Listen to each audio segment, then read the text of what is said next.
Hi, everyone, and welcome to Word to Us, a podcast by a Black first-gen female student for Black first-gen female students. My name is Kyla-Journey, and I'll be your host for this limited series talking about the taboo topics within the Black community. Now, just because I created this podcast for Black first-gen female students doesn't mean they're the only ones that can listen to this podcast. The topics I plan on covering with this series can apply to any and everyone. I know what it's like to look for a community that caters to the intersection of my identities, and I'd like to carve out a space catered to Black women created by one. Trust me, if you've been through it, there's a chance someone else has too. For today's episode, I wanted to start with the topic of dismantling harmful stereotypes, and just sort of as an overarching theme in a statement, I started with understanding that just because society conditions you as a Black woman to carry everyone else while being quiet doesn't mean you have to. Kenna, I want to start with you. Is there anything that you want to say regarding this statement or any additional comments? I think that the statement is still very prominent because even within not just with American Black people, but my mom was Caribbean and she was born in Haiti, and as she came here, it was instilled with me growing up, at the end of the day, you got to be strong and you got to do all the things you got to do. And my mom was essentially running everything, and it was very much put into me right now.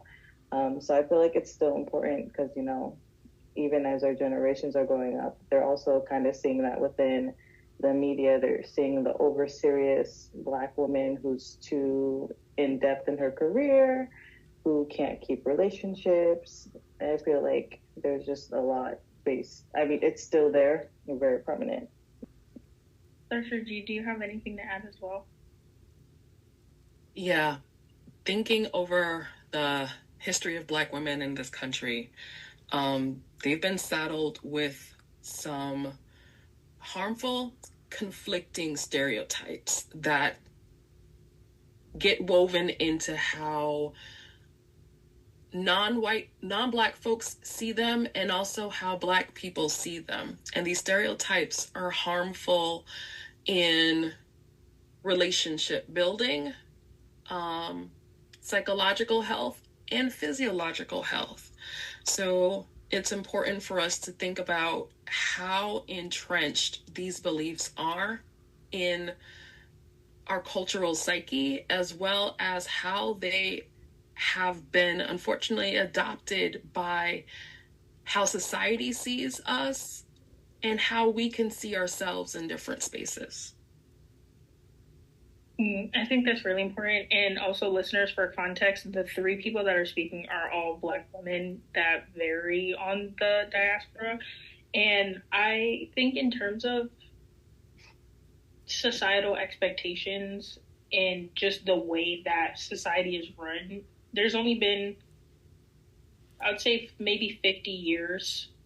Not even 50. Maybe 50. I'm gonna guess 50. I think there's been about 50 years where Black people have had some sort of mobility to attempt to try and move around in society.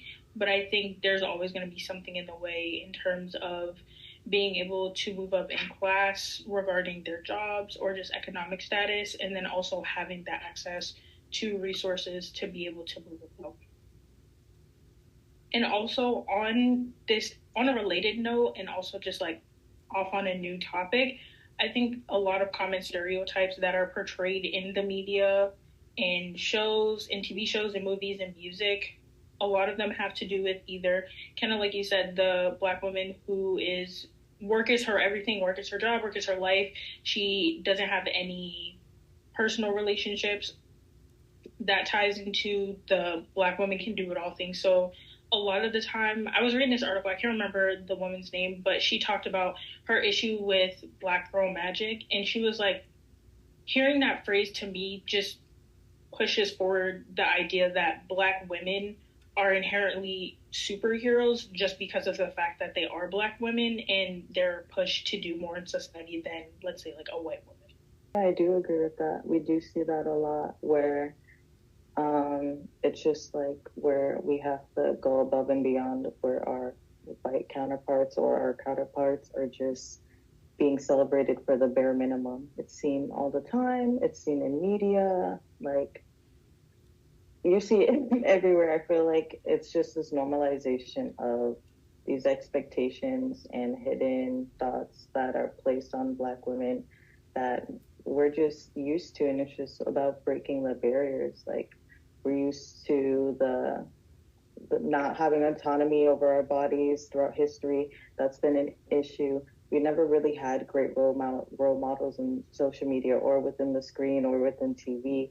Even now, it's always like light skin, darker skin. It's this pit, like the colorism that's being put on. It's like every time there's a chance to grow, there's a barrier place that has us competing over silly items.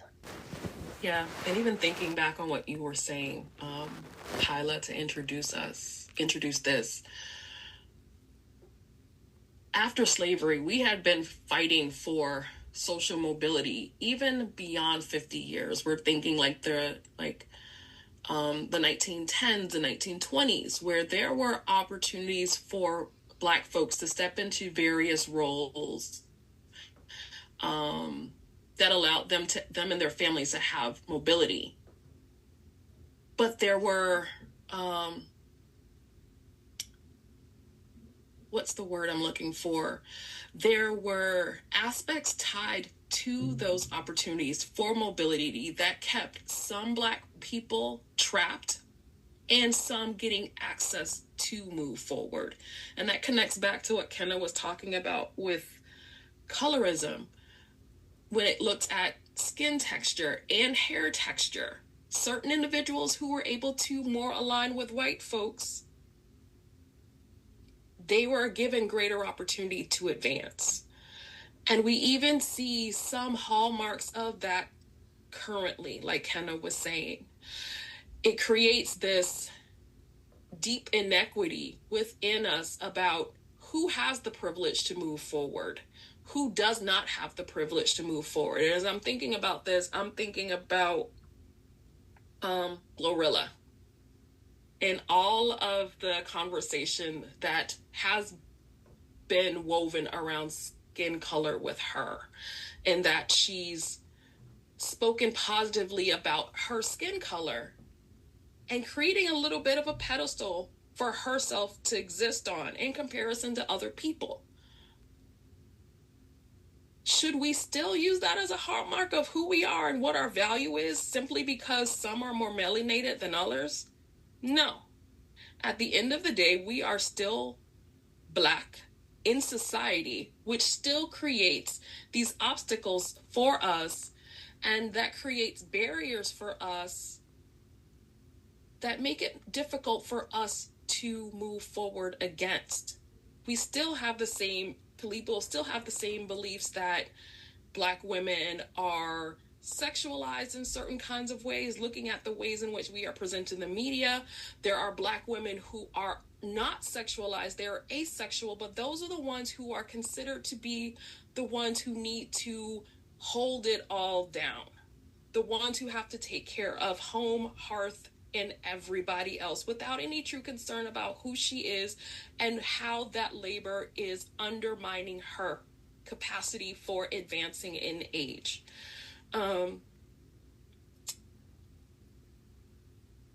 Society has really undercut us in a way that is harmful. And when do we start engaging in this harmful comparison and start looking at and pointing the fingers back at those constructs in society that has gotten us to the place where we still exist? Especially there's so many good things you brought up, but especially when you talk about Glow, a lot of just women who are portrayed, I literally am trying to gather my thoughts because there's so many different directions I could go. But in terms of women and listening to music, I think about Flo Milli because in terms of her popularity as a darker skinned Black woman who's in the rap game, I know 1000% that the way she's being publicized and people aren't necessarily paying attention to her because she's a darker skinned Black woman in media definitely goes into not necessarily her streaming numbers, because it's not that she's not talented, it's just that society however ingrained it is like lighter, closer to white is better. Mm-hmm. And then I think another thing too is media adaptation. So books going to screens. There's two things I noticed. It's one that's okay, who do we know that's in media right now, that's in movies, that's been in shows, that's been in whatever may have you, that's popular. And then it's also who looks best on screen. So even if, let's say, I'll bring up The Hate You Give. I have strong feelings about that book. I really enjoyed the book. I think it's an important read and people should definitely read it. But bringing it to the screen, a big aspect of why Chris and Star's relationship was so interesting, aside from the fact that he's white and she's black, is that she, in the book, was a darker skinned black girl that wore her hair naturally. In the movie, her hair was in braids for a majority of the time, and that was also a part of like her going to private school and her wanting to quote unquote blend in. But I think it was also just in terms of taking care of your hair. If you have to drive 45 minutes to go to your private school, you're not going to have time to slick your hair back, do your edges and things of that nature. But Amanda Stenberg, I'm not saying she didn't do a great job or a great portrayal in the movie. I just think a big key aspect of Star's identity was lost because they had a lighter skinned actor instead of a darker skinned actor play Star. And that's a deep criticism that exists within the media about how Hollywood defines what blackness looks like. It is rare for us to see depictions of blackness that span our entire spectrum. Blackness, according to Hollywood, is a narrow slice of the pie. Like, I remember watching that classic episode of How to Get Away with Murder, and seeing Viola take off the lashes, took off the makeup, took off the wig, and gave her realness. I dropped my mouth. Because when would you see something like that happen? You would never see something like that happen. But that had to come from a black woman who has been marginalized because of how she looks, saying that I need to represent properly what true despair looks like for a black woman. It wouldn't have felt the same had it been from someone else presenting that image. Someone else might not have not gone that far. I also, in terms of depictions in the media, I brought up Scandal as one of the sort of like big things that a lot of people, it's like, if you haven't seen it or watched it in full, you still understand and get the gist of it.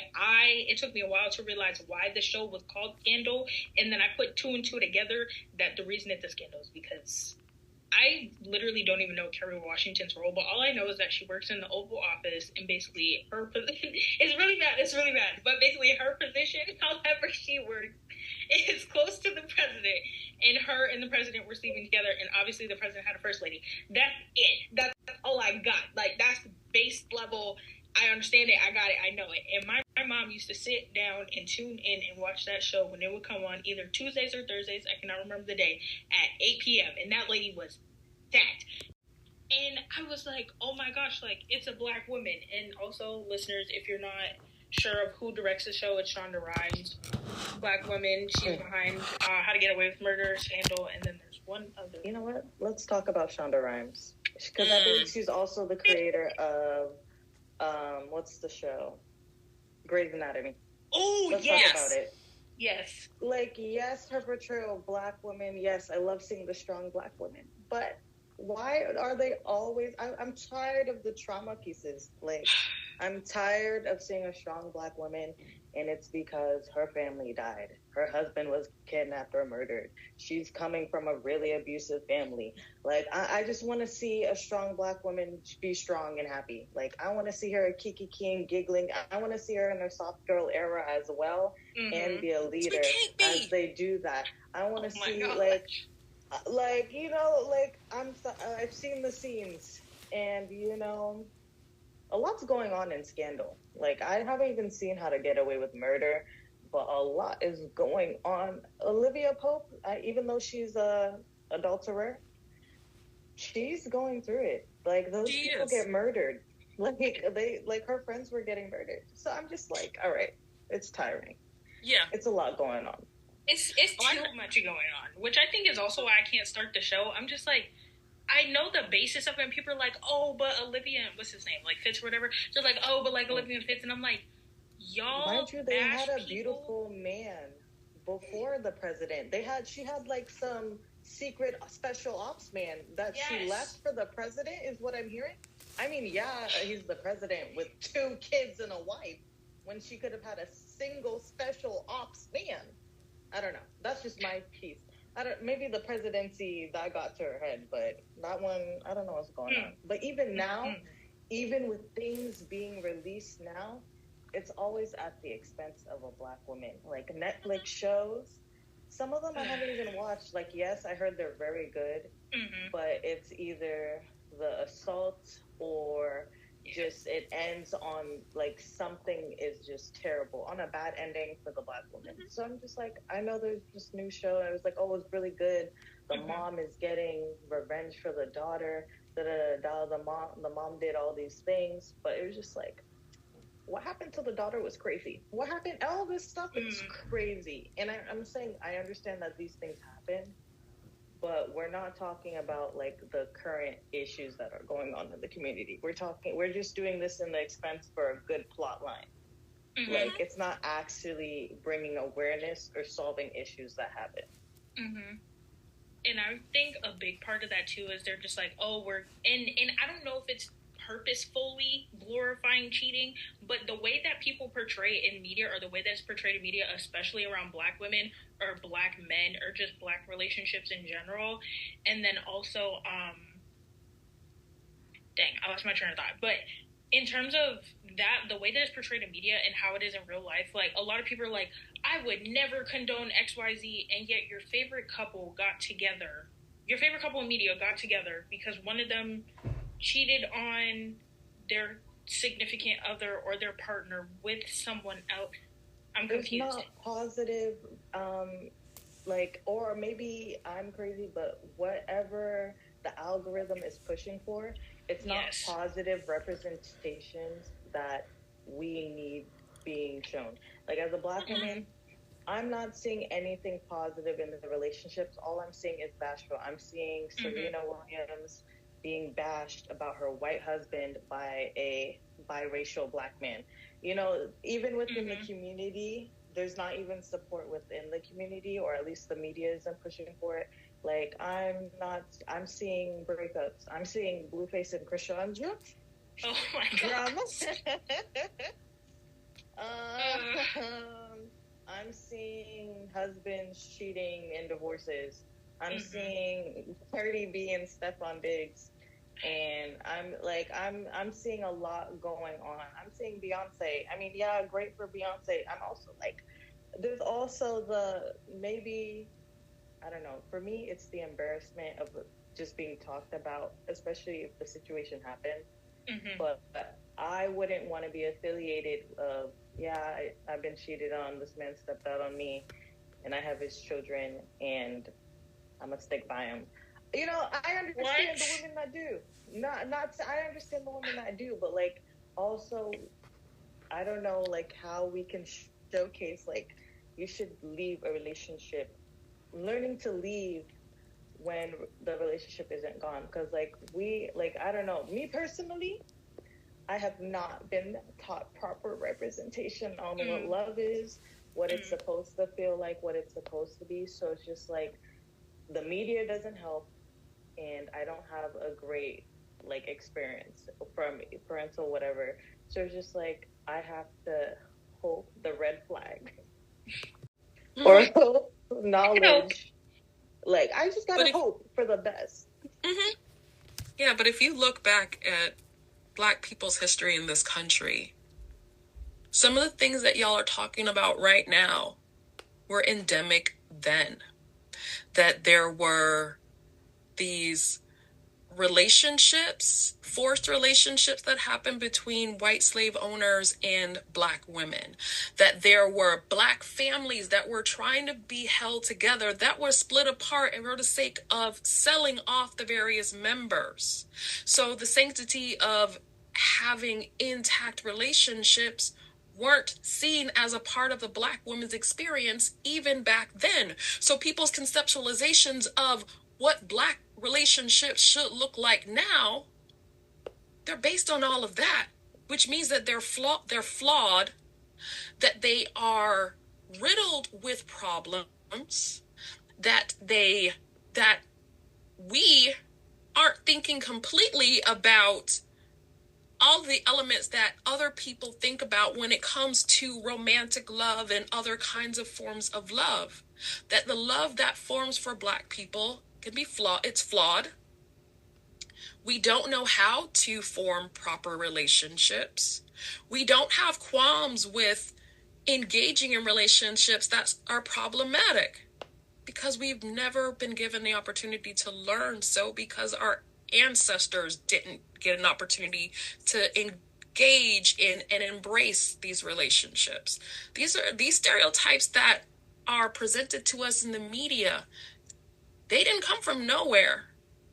So we're stuck in the systemic system that's been created. So now we need people, we need folks to come around and start truly dismantling this work, to provide those examples that y'all can look to about what relationships, healthy relationships, can look like. So we got to start breaking through the generational trauma. Mm-hmm. Yes, and also taking accountability. But I feel like, not in a rude way, I feel like the Black community has come far. But the issue is the Black community is also diverse. It's diverse within the African Americans, the immigrant international community, like that's between Africa, the Caribbeans, Afro-Latinas. And I feel like because, not saying it's oppression Olympics, but sometimes we're caught up on who's been mistreated more, this is not, but like we're literally the same communities suffering the same mistreatment, but the only difference is what the names they call us or our origins that we're from. But if we just got over that and we came to terms like, hey, because like I know there's plants to deter us from growth. Like I'm telling you, there's plants. It's all regulated because, okay, not to go in my conspiracy deep dive, not to start going into my conspiracy theories, because I could give you a whole episode on that. But and you know what? I might let you have it. I can give you a whole talk about the CIA, the Cultural Interference Agency. I can give you a whole spiel on them. But don't let me start. Okay, it's okay. But like, if we could just, like, at the end of the day, we know there's so many systemic issues within our society that we could try to combat. We have lost our sense of community, and we're all right now on a struggle, fight or flight mode, which is impacting us from seeing the bigger picture. Because there used to be times where you could just talk to your other fellow Black person and, you'd be like, okay. And yeah. And it was just like, sorry, I'm studying. But it's just like so many people are afraid of being vulnerable with each other because there's also so much hate and distrust that's been sown. So it's also, we ourselves need to take our own accountability and like start realizing, yeah, the system's bad and we need to start healing. We need to start going to therapy. We need to start fixing our communities instead of like waiting, because realistically, we're waiting on the government to intervene, but the government has put the system into place this entire time. The reason why these harmful stereotypes are still here because of how media manipulation is, policing, and how policies are being placed. Like, relationships are being broken up and families are being broken up through the predatory systems of CPS, the hospital systems, and for the over-policing in these neighborhoods and like the lack of jobs. Like, we know all these issues are happening, and I feel like we need to either start finding where we can help out, or like, I'm not sure, but we know where to start somewhere. There's plenty of places to start. 100%. And there's I could literally talk about this all day. But the thing that I say to myself, or whenever I talk about like colorism, or just when someone is very uber, I'm not saying you can't be proud of where you come from and your identity, but when it's blocking you from bridging a community with other people who look like you, or with other people who may have had like generations before them may have had a similar traumatic experience, or it's generational trauma, but it's also just like community trauma as well. But the thing that I say the most is, if you were pulled over by an officer, that police officer is going to look at you and see you as a Black person. They don't care if you're Haitian, they don't care if you're Jamaican, they don't care if you're Dominican. Like, you look like a Black person, so they're going to treat you like a Black person. And once you say that and it sinks into the person's head, they realize there is literally so much more that we could do if we not only try to move around these stereotypes, but also try to, and it's not even that we're not portraying happy couples, or we're not portraying healthy relationships within the Black community or things like that. It's just not being pushed out because people just believe the old, same, systemic, basically racist bullshit that's been around since the beginning of time. I don't think I have a response. At the time, I wanted to sort of pitch a closing question. There's just so much to talk about, because, like I said, the conspiracy theories. You don't have to discuss conspiracy theories, but the Willie Lynch letter, I can't remember. Yeah, I keep trying to say Willie Pope, but it's the Willie Lynch letter of a slave owner. I can't remember, but he's in the Caribbean, and he's essentially doing his little social experiment on the slaves about everything that we do. They say this is fake, but it's real. It's literally real. And you can read the letter. Oh, I see. Yeah. And essentially, he talks about everything that we're going through within modern day society, like the colorism, the betrayal, all these things stemmed from him and spreading this throughout all the slavery places. Because essentially, he literally details the way you can break the slave and have complete use of them for even years after slavery is to separate them from the Black woman, break both the Black men and the Black woman. But once you break the Black woman's self-esteem, she will then teach her children and then teach them to just follow the system. And it's literally detailed. And it's just like, whoa. Everything we're facing nowadays has been planned. It's been all planned from the start. The system is going to keep going until we start. We have to strike out against it. Yeah. We have to reset completely. Not like put a Band-Aid over it, not a new policy.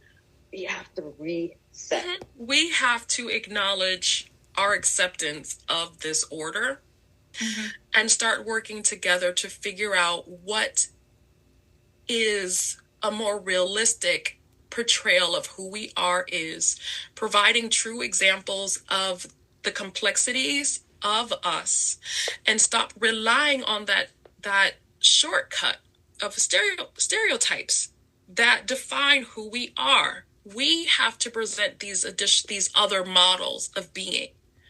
We need to reject. We need to be in spaces where we can make the final say, like being in the media, being the ones to say, this doesn't fly. This is not truly representative of the wholeness that Black women present. We need to be in spaces of government to say, no, this is not it. This is not acceptable, and these are the reasons why. But until that day comes, we're going to continue to see these problematic portrayals existing for us. We're going to see the idealized woman who is captured, an example, by like Michelle Obama, who has everything and everything is amazing and she's talented and smart and all of these things, which means that she can't be vulnerable at any other time. We're going to continue to see portrayals of Black women as these hypersexualized beings. And then men across racial spectrum will treat us that way. we'll have sexy reds out there being the representative of who Black women are because people are buying it up. Just saying, just put it out there. I am one of those people. Okay, I will say and sexy I know red a lot is of a terrible like representation. However, hold on, but I also feel like we also need to reclaim. I know we're already over sexualized, but the men have been already over sexualizing us. Have you not seen how music videos have shifted? Music videos used to want, like, especially within the Black community, music videos used to, like, see women as a prize, and now it's just ass and titties. Like, it wasn't like that before. It was that before. Yes, it was like that before, but it's not like they were shaking it crazy. Yes, in the they videos. did. Okay, I've seen some videos. They were shaking it crazy, but I feel like we're not having enough love in contrast with it. Because there used to be more lovey-doveyness, and now it's just straight vulgar. Like, it used to be more lovey and, cutesy. Like, I'll take the cutesy, She just... That's actually... That's fine, because I was listening. So my parents, like, I'm a big music head, like, big. And sort of one of the things that me and my dad bonded over when I was younger, like, I was like 4 or 5. I had these headphones on, and I used to record everything. I walk around with a little camcorder, and I have a tape. And I remember I was recording, and I was like, Dad, can I listen to Keisha Cole? What the hell is a 5-year-old doing listening to Keisha Cole? However, it wasn't... Like, R&B is just... Don't even get me started on music. But R&B is just such a variety of Black people's... It's basically storytelling. R&B and hip-hop are storytelling. Hip-hop is in a faster cadence, and R&B, for the most part, I find is mostly about love songs. And then hip-hop is mostly about life, but also can sometimes be about love. I can't talk about J. Cole's Wet Dreams, but I will not. However, circling back to Keisha Cole... I would listen to her music, and circling to this week, I was listening to Get It On Tonight by Montel Jones, ? That might be the wrong name. Let me double check. But I'm listening to the song, I'm like, oh yeah, like, I used to listen to this when I was, like, literally younger, and I'm like, what the hell were my parents letting me listen to? Because the words are crazy, but it's not as vulgar, it's not as out there, it's not in your face, like it is now. Where is this song at? Get It On Tonight by Montel Jordan. That's the song I was listening to. Because when you listen to it, it's like, oh my God, he's talking about cheating. He's talking about cheating on his girl with this new girl because they have better physical attraction to one another, which is crazy. However, the way that they're talking about it isn't... I don't know. It's just not disrespectful. Obviously, cheating is obviously cheating is disrespectful. I don't condone that at all. But I just feel like we're just so disrespectful with music now. I'm just like, oh my gosh. We're disrespectful with music, but I'd also say we're also just really desensitized. Yes. Yeah. This is where we're at. I feel like Sexy Red is like the hoochie mama aesthetic, which there are Black people that really are like that, but that's not all we are. And I feel like because so many people are like, well, yeah, like that's how some Black people actually are. And I'm like, but you guys, like, white people are seeing this and they're going, that's how all Black women are. No. And going back to the conversation. The white women cosplaying it is crazy. There's actually more white women cosplaying quote unquote ghetto ratchet Black women. It's more white women and Latinas. I'm telling you, I'm tired of seeing, like, wow, it's the crazy hot world Cheeto out girls there. with the Cookie Monster pajama And it's pants. literally, and it's all white girls. And it's all white girls. It was all white girls. I was just like, bro, ain't no way you're gonna blame us for these things. And then suddenly when the lighter skin tones do it, it's, oh my God, amazing. This is amazing. They cooked here. But they're not acceptable when we do them. And I'm just trying to figure out, well, a lot of people, they're like, well, who set that system up? The white man. And I feel like everything sounds like a damn conspiracy theory when I bring it up, but literally everything has to do with race. Quite literally, I think if I sat and thought about all the times I experienced a microaggression, an aggression, racism, or any type of prejudice, I think I'd be so exhausted I'd probably pass out. So I'm pretty sure a lot of things have just gone over my head especially being at a PWI. Mm-hmm. But if I really sat and thought about the way, like me as a person, a lot of people are like, oh, you're so easy to talk to, and I feel like I can come to you with anything. And I'm like, but not that I don't like being helpful. It's just what in your mind made you go, oh, yes, I want to tell Kyla this instead of, oh, I want to tell one of my closer friends this. And then I'm like, oh my God, it's because I'm black. But then when I bring it up, I feel insane because people are looking at me. They're like, I didn't even think about it that way. And I'm like, because it's so ingrained, you didn't realize. Mm-hmm. You'd be surprised how many wounds you're getting because of all of the racist acts, microaggressions, slights, all the things. We're getting wounded every day. And those wounds, even if we don't acknowledge them, those wounds are taking effect on the body. There's literally an article where it's like, if you ever feel, well, it was a study where it's just like when people felt scared, they'll go to a black woman because they know we're the ones who will hold them. Yeah, we'll be more helpful and more open to helping them compared to everybody else because they know everybody else is just rude and disrespectful, which could tie into the kidnapping and missing of black women. But like also, how are you going to use a kindness, a strength, whatever you want to call it, against a community? That's just crazy. Because we're seen as empty vessels who can be poured into. We've always been seen as the caregiver. We're the ones to take it all in, not thinking how that act and that information is overloading us and causing physical and psychological taxation on us. They are relieved and we hold it. We serve as their vessels. I'm so tired. I literally can't do this. I have faith because, I tell you, I'm going into politics. So you don't have to worry. And you know what? Don't have to worry. Bring back conspiracy theories because everything has to do with race and everything is a white man's fault. I don't care. Next episode, it's all the white man's fault. I got you. The I don't know if it was the CIA or the FBI, but Reagan. The introduction into drugs. You know what? It all stems back to Reagan. And you know what? Is Jimmy Carter before him? Because I can give you something about Carter. We can, and Nancy Reagan. Let's talk about these stupid white people who ruined our lives for the betterment. And it's not even like, yes, it started off as a race issue, but they're using race for a class war. They've been using race to do a class war because it's just easier because we have the history of race. Mm-hmm. Like, I'm tired. The expense of us is not fair. Do the classism. I'll take the classism. I don't want no race war. Like, I don't care enough for the race war. I literally can't.